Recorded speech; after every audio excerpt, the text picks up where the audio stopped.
महाराष्ट्रामध्ये अगदी पहिलीपासून हिंदी भाषा अनिवार्य करण्याच्या निर्णयावरती आज महायुती सरकारनं एक पाऊल मागे घेतलेलं आहे।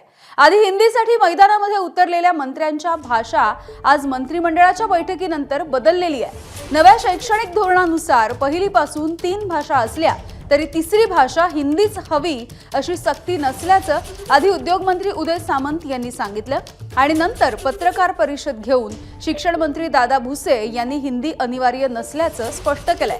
हिंदी सक्तीचा निर्णय झाल्याच्या नंतर मनसेसोबतच अनेक राजकीय पक्ष आणि संघटना यांनी विरोधाची तलवार उपसली आणि त्यानंतर सरकार आता बॅकफूटवरती गेलेलं आहे। एबीपी माझानं दिलेल्या बातमीवरती या निमित्तानं शिक्कामोर्तब झालंय। हिंदीच भाषा घेतली पाहिजे अशा पद्धतीची कुठेही सक्ती नाही। तिसरी भाषा कुठचीही आपण घेऊ शकतो। ती भाषा मागणारे किंवा मान्य करणारे 20 मुलं जर असतील तर तिथे शिक्षक दिला जाईल आणि अन्य कुठची भाषा जर स्वीकारणार असतील आणि 20 मुलं नसतील तर त्यांना ऑनलाईन शिक्षण दिलं जाईल। अशा पद्धतीची भूमिका ही शासनाची आहे। दरम्यान शालेय शिक्षण मंत्री दादा भुसेंनी हिंदीबाबत शासन निर्णयामधल्या अनिवार्य या शब्दाला स्थगिती देत असल्याचं सांगितलंय।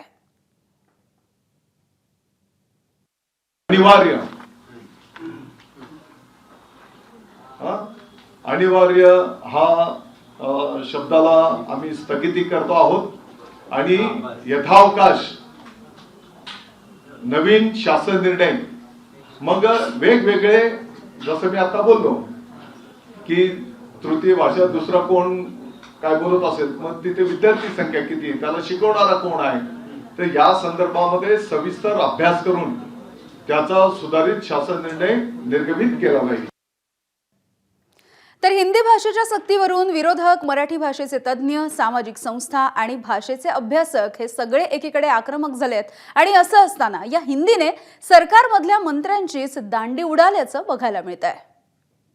जैसे कि कई सारे किसान जो होते हैं जो जमीनी किसानी करते हैं उनको कोई नेचुरल कैलेमिटी होती है तो उसको फायदा मिलेगा। अभी हाँ। अभी हमारे पास फयान आता वादळाला काय रे ते हिंदीची सक्ती केली तर मी तो मरीन में उद्या इसे आपण का तोपून का हो जाएगा इधर काय रे ते हिंदीची सक्ती केली तर मी तो मरीन में उद्या इसे आपण का तोपून का हो जाएगा इधर। राज्य सरकारने हिंदी अनिवार्य नसल्याचं सांगत आता एक पाऊल मागे घेतलंय आणि सरकारच्या या निर्णयावरती मनसेचे अध्यक्ष राज ठाकरे यांनी प्रतिक्रिया दिली आहे। सध्या परदेश दौऱ्यावरती असलेल्या राज ठाकरेंनी एबीपी माझाशी बोलताना हिंदीबाबत प्रतिक्रिया दिली आहे।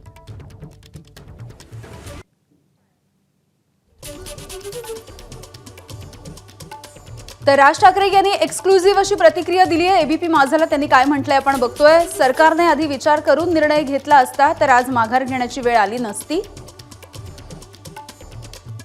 पण सरकारने हा निर्णय मागे घेतला यासाठी सरकारचे धन्यवादही त्यांनी मानले आहेत। महाराष्ट्रामध्ये दुसरी तिसरी कोणती भाषा चालणार नाही, महाराष्ट्रामध्ये फक्त मराठीच चालणार असंही त्यांनी आपल्या प्रतिक्रियेमध्ये म्हटलंय।